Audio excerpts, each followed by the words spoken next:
நம்ம இன்னைக்கு வந்து பானத்தை வந்து ஏன் அளக்குறோம் அப்படின்னு பார்த்தீங்கன்னா, இங்கே வந்து சாமி வந்து வெறும் பானம், அந்த ருத்ரபாகம் சொல்லக்கூடிய அது மட்டும்தான் இருக்குது.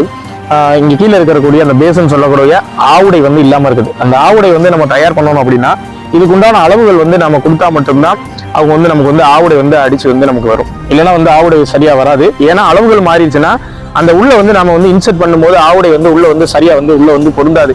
ஒன்று ரொம்ப லூஸாக போயிடும், இல்லைன்னா என்னன்னா ரொம்ப டைட் ஆயிரும். அதுக்காக தான் நம்ம சரியான அளவுகள் கொடுத்தா மட்டும்தான் இதை வந்து நம்மளால செய்ய முடியும். கோவை அரண்பணி அறக்கட்டளை உதவியோட அறியாத ஆலயங்கள் இணைந்து இந்த மாத இறுதிக்குள்ள பார்த்தீங்கன்னா நாம் வந்து ஒரு திருப்பணி வந்து இவருக்கு செய்ய இருக்கிறோம்.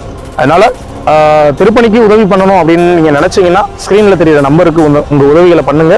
உங்களால முடியலன்னா பரவாயில்ல, ஒன்றும் பிரச்சனை இல்லை. இந்த காணொலியை நிறைய பேருக்கு ஷேர் பண்ணி இப்படி ஒரு திருப்பணி நடக்குது அப்படின்றத தெரியப்படுத்துங்க. திருப்பணி எங்க நடக்க போகுது அப்படின்னா விருதுநகர் மாவட்டம் ஸ்ரீவில்லிபுத்தூர் பக்கத்தில் இருக்கக்கூடிய தோப்பூர் அப்படின்ற கிராமத்துல தான் நடக்கிறது.